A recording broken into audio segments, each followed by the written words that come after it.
Muy buenas noches, bienvenidos a su programa Mirada Crítica. Hoy lunes 6 de agosto de 2012, aquí en su canal por internet, televisión, rompeviento.tv. ¿Cuántas cosas tenemos por comentar esta semana que inicia? Por supuesto, hoy empezaríamos con la muerte de Chabela Vargas, una cantante mexicana de origen costarricense de 93 años de edad, que nació en 1919 y acaba de fallecer desgraciadamente el día de ayer. Una cantante muy sui generis que dio mucho de qué hablar, primero por sus orígenes, parece ser que fue vendedora de ropa, fue trabajadora doméstica y de una u otra manera supo llevarse hacia adelante con su ideología, con su modo de ser, con su idiosincrasia y defendiendo, por supuesto, sus valores que en aquella época habría que remontarse cuando ella estuvo pues más joven, luchó en contra de todas las ataduras que se tenían hacia la mujer y de alguna manera pues esa voz que tenía, que para algunos pues era una persona con problemas de alcoholismo, para otras pues era una persona que por supuesto se distinguió en su medio popular, cual debe de ser, digamos, ella, pues hoy entrevistaban a una de sus allegadas diciendo que el posible homenaje que le harían en Bellas Artes no tendría mucho sentido porque ella era una cantante más de corte popular que de estar haciendo este tipo de homenajes que nada tenían que ver pues con la población, en este caso mexicana. Recordemos que ella era costarricense y que adoptó la nacionalidad precisamente mexicana, a pesar de que vivió mucho tiempo en España y que Almodóvar la rescató de una u otra manera en un buen número de películas que él estuvo produciendo, como no recordar aquellas intervenciones en la película de Frida, por ejemplo, o en Tacones Lejanos, o en varias películas de Almodóvar. Ojalá las puedan ver para ver a esta cantante y escuchar sus discos, toda su discografía, que es muy interesante, con una voz muy particular que tenía pues Chabela Vargas. Otro de los comentarios que quisiéramos tener con ustedes el día de hoy es remontarnos a Bolivia. En Bolivia, la cadena McDonald's, esta cadena de pues comida chatarra, esta cadena que nos de alguna u otra forma nos captura a la población infantil, la llena de cajitas felices y la llena de otra serie de cosas, por supuesto de muchísimos carbohidratos, y vayan ustedes a saber la calidad de la carne con que hacen sus hamburguesas. Pues en Bolivia, después de 14 años de estancia en ese país, se vio obligada a cerrar porque 8 de los restaurantes que mantenía abiertos en 3 de las principales ciudades bolivianas, estamos hablando de La Paz, de Cochabamba y Santa Cruz de la Sierra, pues tornaron prácticamente, pues ya muy poca gente compraba ahí y pues McDonald's se va de Bolivia y prácticamente digamos que en América Latina solo Cuba y Bolivia no tendrán esta cadena de restaurantes, de hamburguesas, de comida rápida que desafortunadamente aquí en México abundan, pues ahora sí que por donde quiera que vaya, salvo por ejemplo en el centro de Oaxaca, en donde un movimiento popular impidió que se estableciera una cadena comercial allí en el centro de esta ciudad. Así que pues Bolivia tiene el gran honor de ser el primer país en donde esta empresa cierra por tener números rojos durante más de una década. De hecho, parece ser que los bolivianos prefieren afortunadamente seguir con su comida tradicional y no las hamburguesas, llamadas también chatarras transgénicas, ni todo lo que representa el concepto del fast food. Y también en este mismo tenor, el ministro de Exteriores boliviano, David Choquehuanca, también comentó que la Coca-Cola estará fuera de Bolivia a partir del próximo 21 de diciembre, ello pues básicamente para estar en sintonía con el fin del calendario maya y también será parte de los festejos para celebrar el fin del capitalismo y el comienzo de la cultura de la vida allá en Bolivia. En algún evento público que tuvieron allá, señaló Choquehuanca que el 21 de diciembre de 2012 es el fin del egoísmo, de la división, y el 21 de diciembre tiene que ser el fin de la Coca-Cola, y van a lanzar allá en Bolivia una bebida llamada mocochinche, que es un refresco de durazno, y esto pues lo planteó junto a Evo Morales, y esto al tenor, digamos, de una serie de celebraciones que se van a tener allá en Bolivia, porque pues ya, tal como lo predijeron los mayas, los planetas se van a alinear después de 26,000 años, y digamos en Bolivia le quieren dar no solo un corte de tipo pues astronómico, ni mucho menos, sino también de tipo sociocultural, socioeconómico y por supuesto político, señalando que ojalá en América Latina sea el principio del fin del capitalismo y el comienzo del comunitarismo. Al menos en Bolivia va a haber menor número de personas obesas, menos personas diabéticas y menos personas hipertensas, que ya sabemos que este tipo de comidas, este tipo de bebidas es lo único que le aportan a la humanidad. El día de hoy queremos compartir con ustedes 4 temas que espero que nos dé tiempo de hacerlo. Siempre el gran enemigo de nosotros es el tiempo. El primero de ellos, por supuesto, el News Divines, que vuelve a ser noticia de cómo se maneja la justicia aquí en México. El segundo tema es la libertad de expresión aquí en el país. El tercero, la muerte de otros 6 mineros. En 15 días, 15 mineros muertos en Coahuila. Y esperemos que nos dé tiempo para hablar también de un aniversario más, el 67 aniversario más de aquella mañana cuando Estados Unidos lanza la bomba atómica allá en Hiroshima, precisamente en 1945. Vamos a hacer una pausa y continuamos aquí en su programa Mirada Crítica.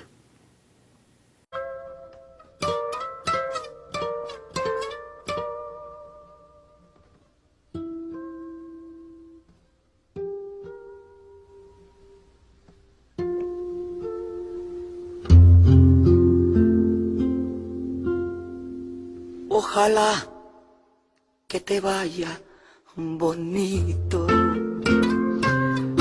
Ojalá que se acaben tus penas, que te digan que yo ya no existo, que conozcas personas más buenas, que te dé lo que no pude darte, aunque yo te haya dado de todo. Nunca más volveré a molestarte. Te adoré, te perdí y ya ni modo.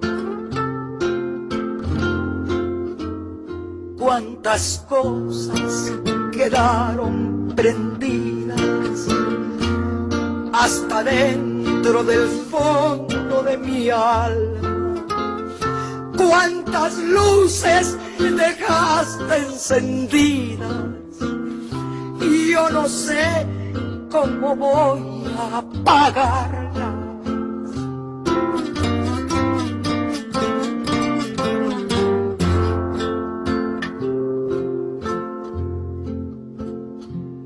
Ojalá que mi amor no te duela y te olvides de mí para siempre, que se llenen de sangre tus venas y que la vida te vista de suerte. Y yo no sé si tu ausencia me mate, aunque tengo mi pecho de acero, pero nadie me diga cobarde, sin saber hasta dónde te quiero. Cuántas cosas quedaron prendidas hasta dentro del fondo de mi alma. Cuántas luces dejaste encendidas y yo no sé cómo voy a apagarlas. Ojalá y que te vaya muy bonito.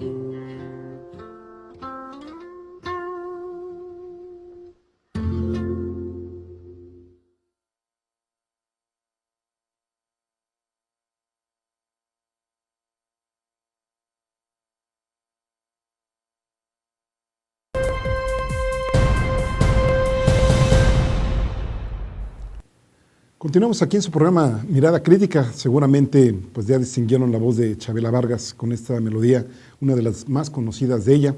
Y bueno, hace rato que empezamos el programa se me olvidó hablar de los cartones. Vamos a pedirle a la producción que nos ponga los 4 cartones del día de hoy que escogimos para esta semana.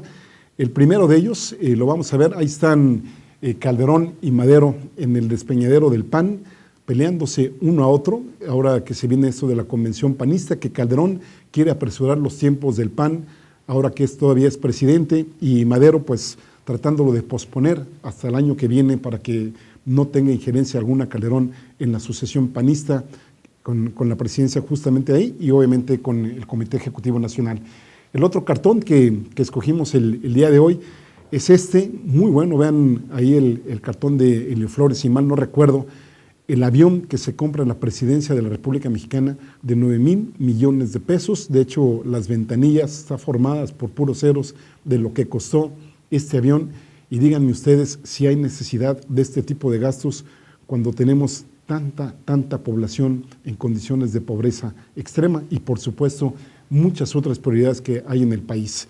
El otro cartón que escogimos para esta semana, pues es, ahora que estamos en estos dimes y diretes de la cuestión electoral, pues acusando los del PRI a López Obrador, diciendo que pues es inconcebible que el capricho de una persona secuestre el país, cuando los priistas bien saben que se necesita todo un ejército y harta lana, como dirían ahí.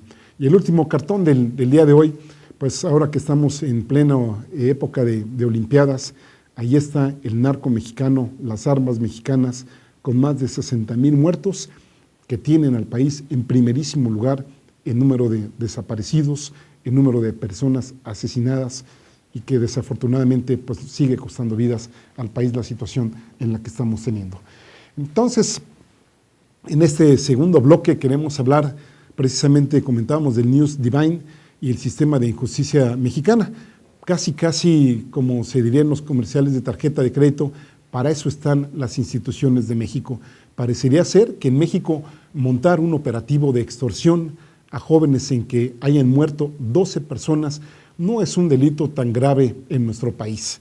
El que algunos adolescentes ingieran bebidas alcohólicas en un centro de diversión, aun cuando se hubiesen tomado medidas para evitarlo, eso sí, podríamos hablar de que esas medidas fueron insuficientes, pues ese es un crimen que debe de ser castigado con 24 años de cárcel. Es decir, la muerte de 12 personas puede pasar como si nada y el que jóvenes que obviamente no estamos aplaudiendo ni fomentando que ingieran bebidas alcohólicas en los centros, ni mucho menos, pero nos parece desproporcionado, absolutamente desproporcionado, que se le den 24 años de cárcel a esta persona. Ahorita lo vamos a comentar, cuando los demás, pues nada, ¿no?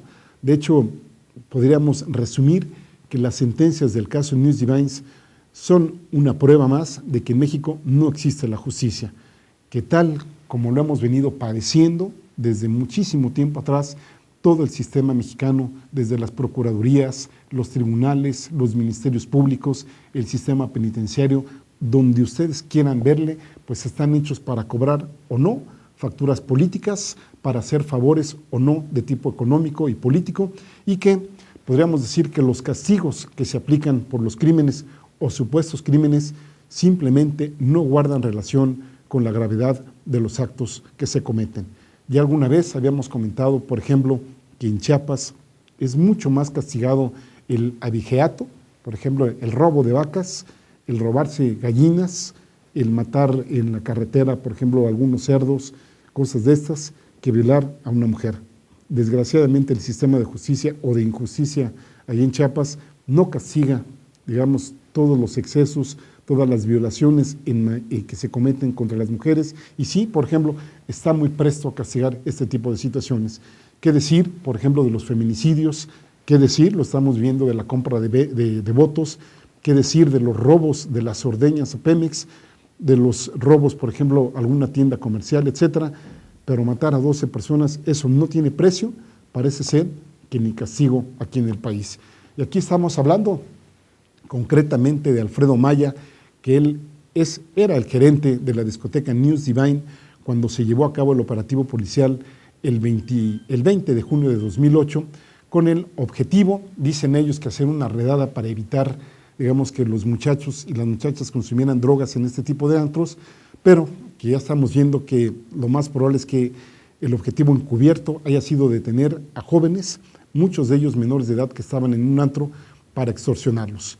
Los comandantes de la policía que ordenaron que salieran los jóvenes para que una vez que estuvieran afuera del antro, pues fueran detenidos y subidos en transportes policiales, pues llegaron a la conclusión de que era mucho más el número de personas ahí que la capacidad de carga que tenían estos transportes, y como no llegaban, digamos, los que ellos necesitaban, pues ordenaron simple y sencillamente que cerraran las puertas del local, y ahí es donde vino pues toda la tragedia que ya conocemos, y eso hizo que se generara el tumulto que dio como resultado que 12 personas, la mayoría jóvenes, murieran asfixiados. El gerente del establecimiento no ordenó ni el operativo, ni cerró las puertas del lugar, tampoco buscaba extorsionar a estos muchachos, y como no lo pudieron acusar por homicidio ni este tipo de situaciones, pues, y además también a pesar de que pues todas las autoridades buscaron inculparlo en este tipo de situaciones, pues le fincaron responsabilidades por corrupción de menores, es decir, haber permitido que algunos jóvenes bebieran. La discoteca, según se sabe por fotos y por testimonios de testigos, tenía algunas medidas para evitar que los menores de edad ingirieran bebidas alcohólicas. Insistimos, a lo mejor no eran las suficientes, pero que sin embargo, pues por ahí le entraron. Había letreros que los jóvenes tenían que mostrar la credencial del IFE para comprar bebidas alcohólicas, pero pues para nada, ¿no? Para nada. Aún así, el juez Prudencio Jorge González Tenorio, 19 de lo penal, dictó en contra de Alfredo Maya una sentencia de 24 años de cárcel. Es patético la sentencia, en donde en alguno de los párrafos se señala que aun cuando de manera directa no hubiera proporcionado las bebidas o permitido el ingreso al local de menores de 18 años, su actuar se constituye en la directriz, aquí habría que subrayar esta palabra, en la directriz facilitadora para que los menores pudieran embriagarse. Ese es el delito cometido por este hombre, ser directriz, y por el cual le están metiendo 24 años de cárcel. Aquí la gran pregunta: ¿cuánto de condena para quienes montaron el operativo, para los responsables de este pues, acto de extorsión, de este programa de extorsión efectuado por policías que, insistimos, resultó en la muerte de 12 personas? Pocos castigados. Ángel Nava Rojas, que en ese entonces era subdirector jurídico de la delegación Gustavo Madero, este fue condenado a 4 años y 11 meses de cárcel, es decir, nada que ver con los 24 años. Francisco Javier Casiano Guerrero, médico legista, este fue inhabilitado para ejercer en el servicio público. Alejandro Sánchez Duarte, agente del MP, recibió 3.5 años de cárcel, y todos ellos actualmente se encuentran en libertad y no serán encarcelados. Ninguno más de ellos ha recibido castigo alguno. Así es de que, ¿qué les parece? 24 años de cárcel por dar bebidas alcohólicas y prácticamente nada por la responsabilidad de las 12 personas muertas en este operativo de extorsión. Esa es la cara de la injusticia en México. Vamos a hacer una pausa y continuamos aquí en su programa Mirada Crítica.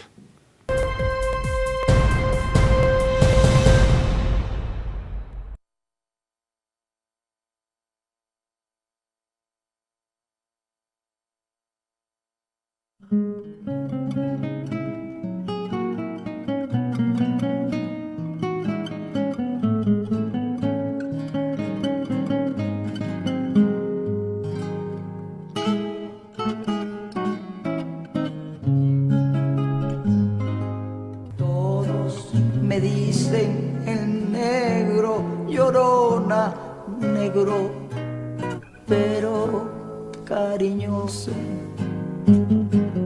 Todos me dicen el negro, Llorona, negro, pero cariñoso. Yo soy como el chile verde, Llorona, picante, pero sabroso. Yo soy como el chile verde, Llorona, picante, pero sabroso. Ay, de mi Llorona, Llorona, Llorona, llévame al río, tápame con tu tu rebozo, llorona, porque me muero de frío.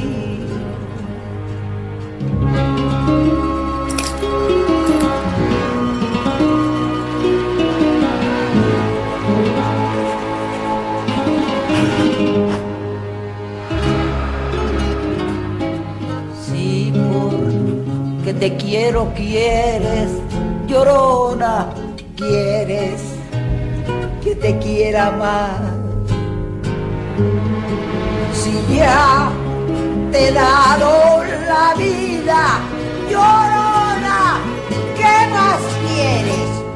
¿Quieres más?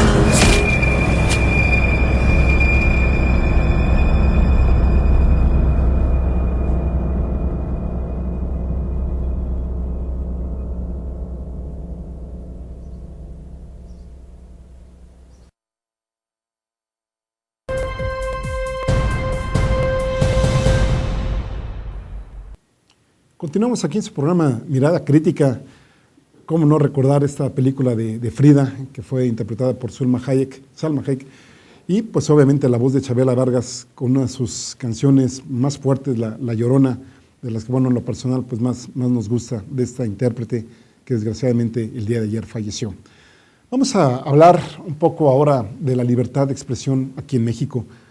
¿Cuántas veces no han escuchado ustedes, pues ahora sí que las y los que acostumbran ver la televisión y algunos programas radiofónicos, hablar en contra de Cuba y hablar en contra de Venezuela, satanizar a Fidel Castro, satanizar a Hugo Chávez, denunciando la falta de libertad de expresión en nuestros países? Aquí la gran pregunta que tiene que ver con México es ¿dónde están las y los analistas y críticos televisivos y radiofónicos denunciando la situación del país que tenemos acerca precisamente de la libertad de expresión en el país? Se sabe que el gremio periodístico en algún momento ha sido también objeto, digamos, en algunos casos de todo el respeto, pero también de muchas críticas, por ejemplo, pues del cañonazo de plata, el famoso chayotazo, a lo que estamos viviendo actualmente, que es el cañonazo, ahora sí que literalmente de balas. Según la Comisión Nacional de Derechos Humanos, al menos aquí en el país, 70 periodistas han sido asesinados desde el año 2000 y sigue sin conocerse el paradero de otros 13 periodistas secuestrados. Tenemos autocensura, censura por parte del medio, censura por por cuestiones políticas y también, por supuesto, la censura ejercida del crimen organizado. Tenemos de los asesinatos muy visibles que el crimen organizado pues, ha llevado el mensaje, hasta aquellos, por ejemplo, que las mismas autoridades tratan de decir que fueron suicidios de los propios periodistas, ¿no? Crímenes pasionales, personalidades depresivas y cosas de estas, cuando ya sabemos que han sido asesinatos. Y obviamente, más lo que nosotros no sabemos, que tiene que ver, por ejemplo, con los periodistas que están desplazados y refugiados.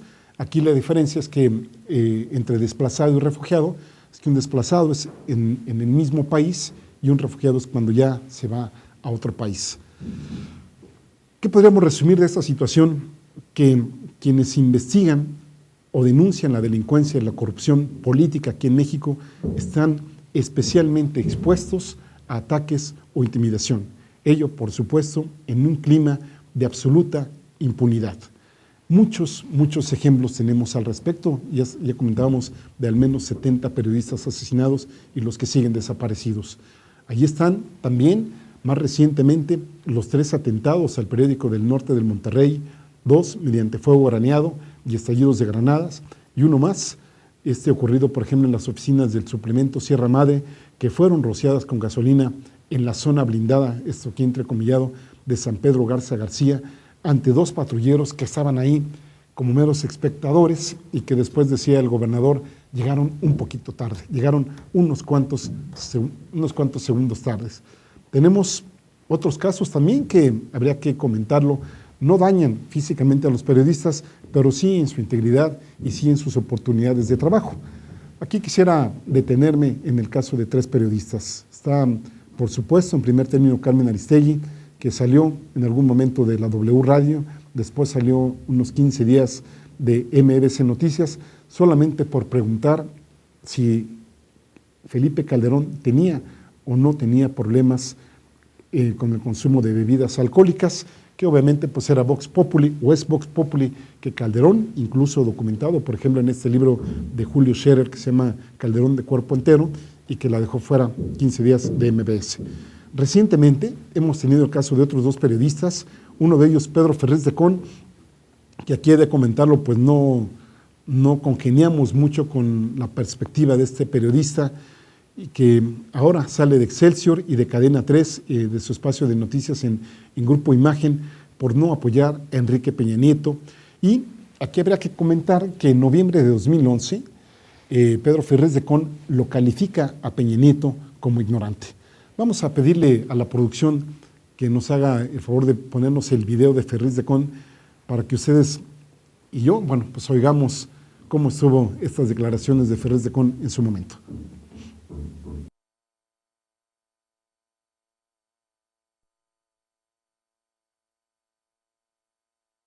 Bueno, entonces las encuestas dictan que es Enrique Peña Nieto.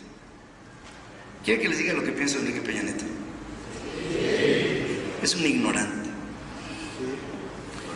Es un hombre que pertenece a un sistema político que está acostumbrado a robar. Todos sus colaboradores son multimillonarios y todos se han hecho millonarios en el sistema político mexicano. Es un arrogante del sistema político, porque así lo conoció él. No lo culpo, él nació en Atlacomulco, en el seno de Atlacomulco, así son.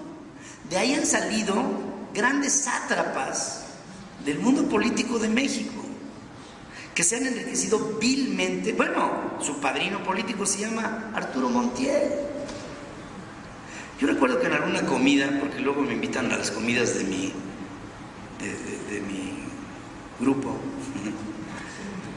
y fue Enrique Peña Nieto a comer, y llegó Bota, con un copete, parecía Astro Boy, ¿no? Yo lo vi, y luego le dije, ¿qué le dirán a este cabrón? Entonces dije, bueno, lo voy a escuchar con ganas de que digo, a lo mejor no lo entiendo, ¿no? Digo, debe traer su propuesta. Ya ustedes ya la conocen perfecto, la propuesta de Peña Nieto, ¿no? Ya saben qué es lo que quiere hacer, ¿no? Ah, entonces ya estamos parejos, yo tampoco. Lo grave del caso es que él tampoco. Entonces, ahí tenemos problemas. Y un reportero, un columnista de Excelsior le dice a Enrique, ¿cuál es el problema más grave que tiene Enrique Peña Nieto en el mundo político? Y me dice, Pedro. Entonces, yo, cabrón, o sea, así como Judas, ¿no? Yo, maestro, ¿no?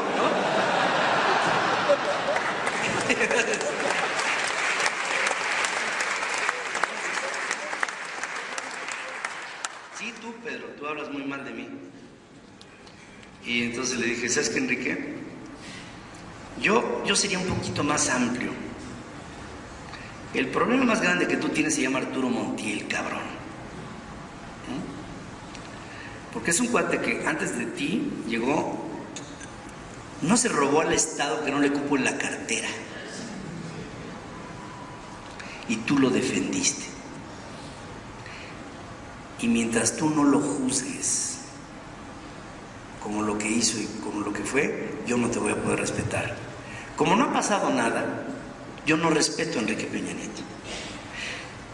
Insisto, y no puedo ser incongruente con lo que les dije al principio. Aquí la idea es romper paradigmas. Estoy totalmente consciente que puede ser el próximo presidente de la República, porque este pueblo es lo suficientemente ignorante para votar por él. Estoy completamente consciente de que esto me pone en una postura de desventaja, pero estoy absolutamente seguro de que tengo que hablar así si es que puedo asumir una postura responsable sobre no lo que quiero de mi país, sino sobre lo que no quiero de México. Y para mí, él es una regresión.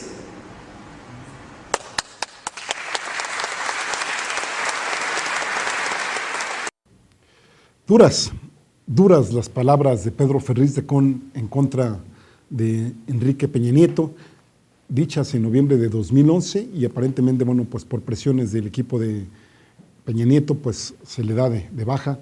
Y aquí la gran pregunta es si esto es lo que nos espera ahora, que si se concretan las cosas tal como van, tal como parecen que se van a concretar, pues si es lo que nos va a esperar durante 6 años. Gente que es del propio sistema, es, digamos, echada, es votada, es puesta a un lado, pues qué se podrá esperar de la gente que no estamos necesariamente coincidiendo con esas posturas que se tienen ahí. El otro caso que quisiéramos comentar es el de John Ackerman, que, bueno, recientemente dio a conocer una carta pública a Joaquín Vargas. John Ackerman es comentarista, aparte de ser articulista de La Jornada, es comentarista de MBS. Él tiene una sección ahí en el noticiero Segunda Emisión, y Segunda Emisión de MBS, y el 31 de julio dirige una carta a Joaquín Vargas, presidente de MBS Comunicación, en donde otras cosas renuncia a su espacio que tenía desde el 9 de mayo del 2011, y ahí, pues entre otros aspectos, menciona que se ve obligado a renunciar para no ser cómplice del silencio y la manipulación mediática promovida por el equipo de Enrique Peña Nieto. Ackerman señala que después de la puntual transmisión de 61 comentarios semanales sin interrupción, de manera sorpresiva, el lunes 9 de julio, su colaboración, que ese día iba a versar sobre la posible nulidad de la elección presidencial, no fue transmitida, como tampoco lo fue ni el 16, ni el 23 y el 30 de julio. Es decir, en todo julio lo borraron del mapa.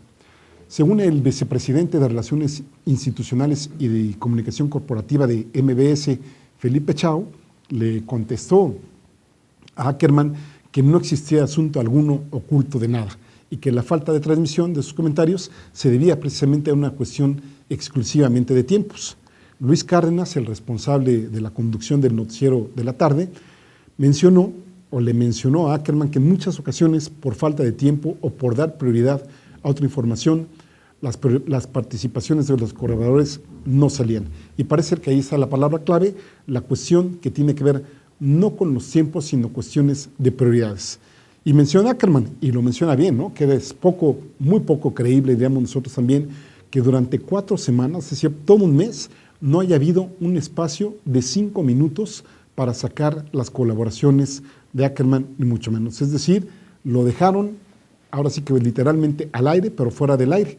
Y Ackerman se pregunta, ¿por qué inmediatamente después de la celebración de la elección presidencial, MBS sorpresivamente decide suspender las colaboraciones de alguien que, como el propio Ackerman, y cuya especialidad es precisamente el derecho electoral, y que recientemente había publicado un extenso estudio sobre los criterios de nulidad de elección del Tribunal Electoral del Poder Judicial de la Federación?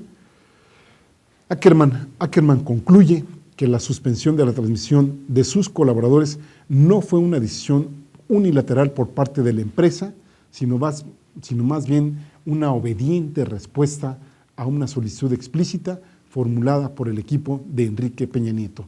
No nos debe de extrañar, ya por aquí algunos colaboradores de Rompeviento.tv lo han comentado, el propio Genaro Villamil y también Ernesto Ledesma, señalando, nada más curiosamente, como dirían así que para Ripley, que las personas, digamos, por un lado, quien ejerce la vocería oficial del PRI y quien es el abogado de MBS, pues es Eduardo Sánchez, es decir, la misma persona, con lo cual no debería de extrañarnos esta situación que estamos viendo.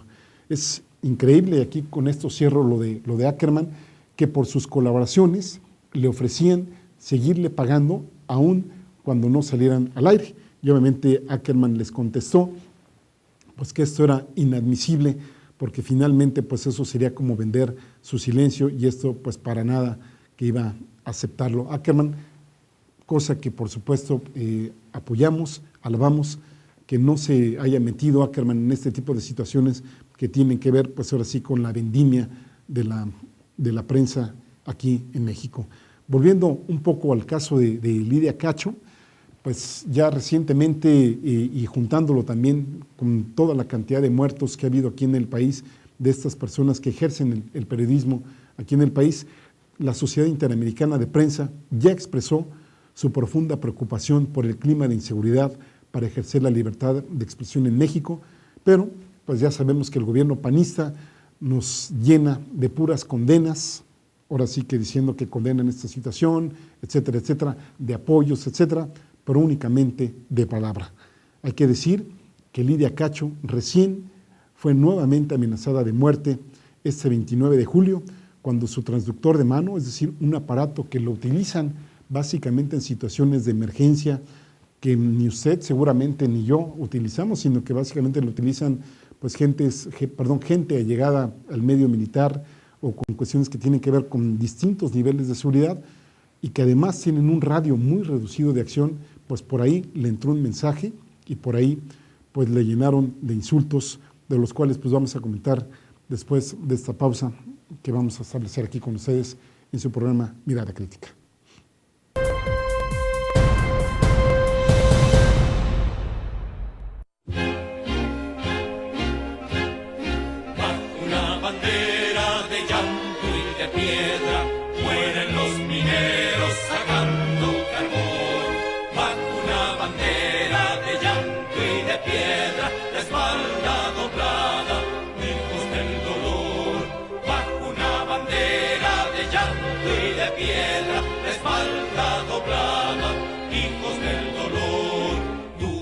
Se apaga entre rocas y piedras, tus días son negros sin viento y sin sol. Tu pique es la fosa mortaca y morada, tu vida la entregas sacando carbón. Tu pique es la fosa mortaca y morada, tu vida la entregas sacando carbón. No es la vida lo que arriesgaremos si nos llega el momento de luchar. Solo el hambre y el frío perderemos si nos toca la vida entregar.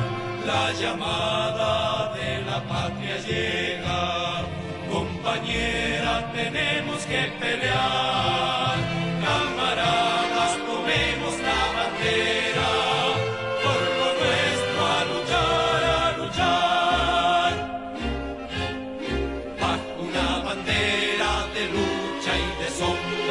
Mueren los mineros en el socavón.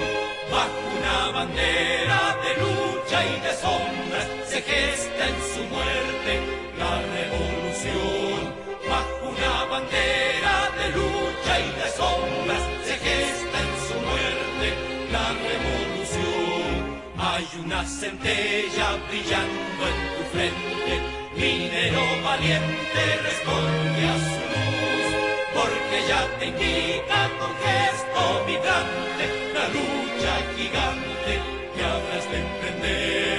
Porque ya te indica con gesto vibrante la lucha gigante que habrás de emprender. No es la vida lo que arriesgaremos si nos llega el momento de luchar. Solo el hambre y el frío perderemos si nos toca la vida entregar. La llamada de la patria llega, compañera, tenemos que pelear. Camaradas, tomemos la bandera, por lo nuestro a luchar, a luchar.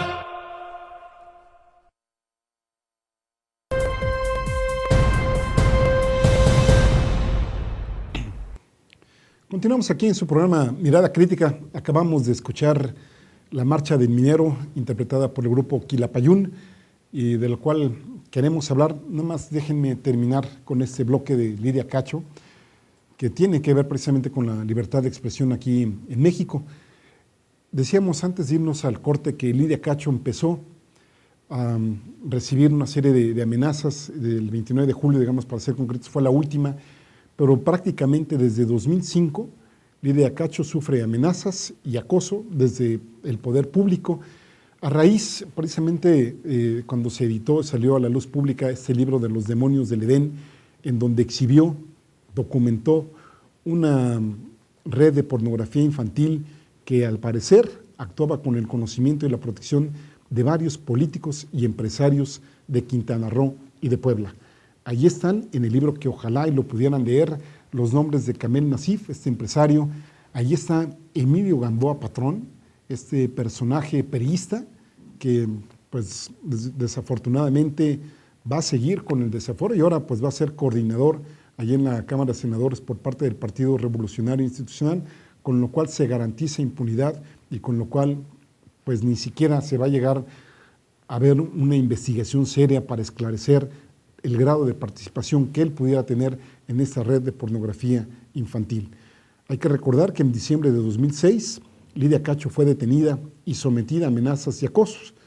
Se le había denunciado en ese entonces por difamación, a raíz precisamente, y cómo no recordar aquellas conversaciones telefónicas intervenidas en las que se implicaba en su detención y acoso a autoridades gubernamentales de Puebla. Aquella famosa llamada entre Nasif y Mario y el gobernador Marín de Puebla, a raíz del cual pues a Marín se le considera como el gober precioso, en donde se le dice: tú eres el héroe, papá, ¿no? Y pues en esta llamada se habla de 2 botellas de whisky, que si se las lleva o que si no se las lleva, y que para algunas personas que se dedican al análisis de esto, se hablaba, digamos, entre líneas, de que pudieran ser 2 muchachas que se le podían llevar al gober precioso allá en Puebla. Lidia Cacho es periodista y defensora de los derechos humanos, tiene un albergue para mujeres en Cancún. Por cierto, recientemente se le quitaron algunas de las actividades que tenían en el albergue por falta de financiamiento, y ya desde 2009 la Corte Interamericana de Derechos Humanos había pedido al gobierno mexicano que adoptara medidas cautelares en defensa de Lidia Cacho. Hoy, en la mañana, Lidia Cacho ha comentado a través de diversos medios de comunicación que lo grave de la situación es que finalmente este tipo de personas que hacen estas denuncias son las que tengan que salir, y cuando debería ser al revés, que las personas que tienen en vilo al país son las que deberíamos echarlas aquí de México. Pero ya sabemos que desafortunadamente el sistema mexicano político, el sistema económico, el sistema judicial y todos los sistemas que ustedes le quieran agregar están establecidos justamente para tenernos en este status quo, en donde muy pocos se benefician de cómo se dan las cosas aquí en el país, y muchos, pues desafortunadamente les toca bailar con la más fea. Justamente este es el bloque que quiero comentar con ustedes, reflexionar con ustedes, que es el de los mineros. Ya habíamos hablado la semana pasada pues de la muerte de varios mineros allá en Coahuila, y una vez más tenemos que estar hablando de lo mismo aquí en el país. 6 mineros más muertos. ¿Cuántos más? Ahora en el poblado Minas de Barroterán, viernes 3 de agosto, 10:15 de la mañana, municipio de Progreso, derrumbe de más de 100 toneladas de carbón y escombro en el interior de la mina 7 de la empresa Minerales Monclova S.A., llamada Mimosa, que es una subsidiaria de Altos Hornos de México, por el desprendimiento instantáneo generado por un bolsón de gas metano. Estos mineros estaban cubriendo el primer turno de las 7 de la mañana y debían salir a las 3 de la tarde, y ya pasaban de las 5 y no salían. Sus nombres: Santiago Chávez Navarro, de 36 años, José Juan Vázquez Velázquez, de 49, Rodolfo Alfredo Macías González, de 24, Marcos Alejandro Morales Silva, de 23, Adolfo Vigil Medina, de 36 años, y José Alfredo Sarasúa Torres, de 31. Afortunadamente uno se pudo salvar, José Armando Robles Piña, que afortunadamente está bien. Y aquí lo grave de esta situación podríamos dividirla en 2. Primeramente, que hay miles de mineros que ganan un salario miserable de 600 pesos por semana, arriesgando su vida sin prestación alguna. Muy pocos de ellos tienen, en el mejor de los casos, derecho al Instituto Mexicano del Seguro Social. El gobernador Rubén Moreira ofreció apoyo del gobierno, especialmente becas escolares para los niños y jóvenes que quedaron en la orfandad, para que pudieran continuar sus estudios. Pero ¿qué pudiéramos decir? ¿Será que esta situación de los mineros se resuelve con becas? ¿Será que se resuelve con decir que apoyan a los huérfanos, a las viudas en esta serie de situaciones? ¿Dónde está la Secretaría de Trabajo y Previsión Social para detener este tipo de situaciones? Muy recientemente habíamos hablado de esto. ¿Dónde está la señora Rosalinda Vélez, que sustituyó al nunca bien ponderado y maléfico Javier Lozano, el golpeador del sexenio de Calderón? Parece ser que ellos están cobrando muy bien sus salarios, que están arriba de los 200,000 pesos mensuales. La otra situación que habría que reflexionar es que la empresa Mimosa, vaya nombre que tiene, vaya acrónimo de nombre que tiene esta empresa, por supuesto enseguida se deslindó. Nos menciona que hay un adecuado funcionamiento de la ventilación que evitó que se produjera la ignición y la explosión de gas. Y que, por otra parte, este hecho evidencia la necesidad de modificar la legislación para aprovechar el gas metano que se produce en las minas. Vengan más muertes de mineros para que estas empresas puedan ganar más. Es decir, en vez de preocuparse por la situación de los mineros, es increíble el cinismo que tienen estos dueños de estas empresas para ahora pedir, casi como dijeran, ya ven, pues les dijimos, ¿no? Hay que hacer la liberación económica del gas metano asociado al carbón, porque las políticas fiscales han provocado que un impuesto haga inviable económicamente su extracción. Esa es su preocupación. La situación de incosteabilidad que ahora nos dicen ha hecho que, si bien parte del metano es, venteado, será el término técnico, a la atmósfera con el consiguiente impacto ambiental, en su mayoría este gas permanece en el subsuelo y representa un elemento de alto riesgo que genera constantes accidentes en la explotación de los yacimientos. Ese es el meollo del asunto para los de las empresas. Ojo, aquí habrá que señalar, hacer notar que la mina 7 se encuentra, según ellos, en etapa de desarrollo, que es una unidad moderna equipada con tecnología de vanguardia en materia de prevención y control de siniestros, lo que permitió, según la empresa, la salida inmediata y sin riesgo de 285 de los 292 trabajadores que se encontraban en el primer turno.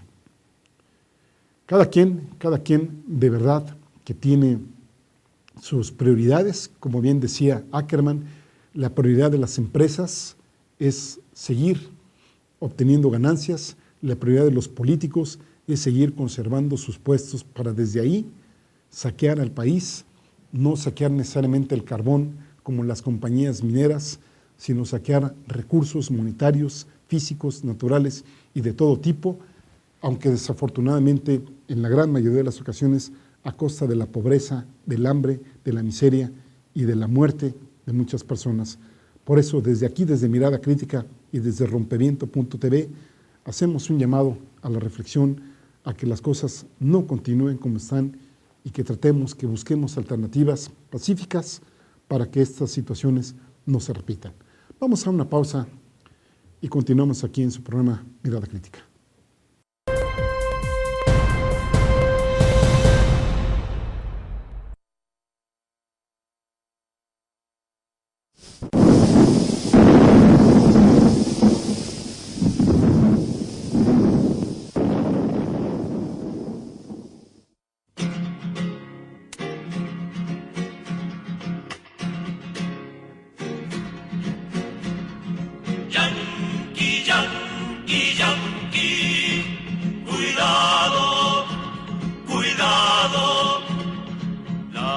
Las negras se alimentan de los despojos de las batallas.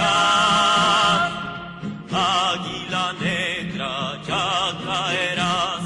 Águila negra, ya caerás. Las águilas negras vienen volando con sus cañones por sobre el mar.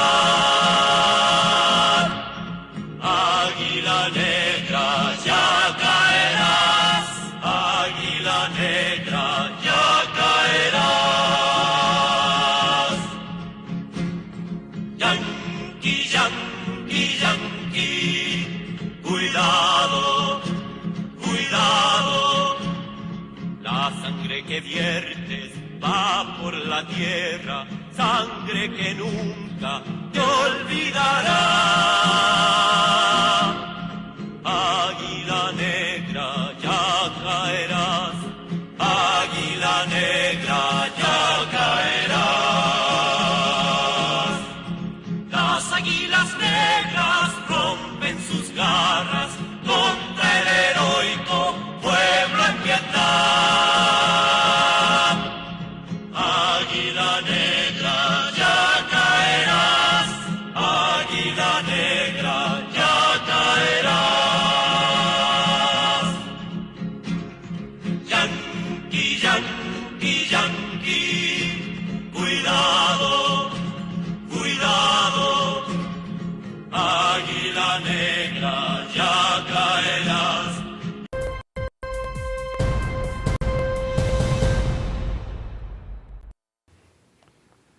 Continuamos aquí en su programa Mirada Crítica, ya en este último bloque.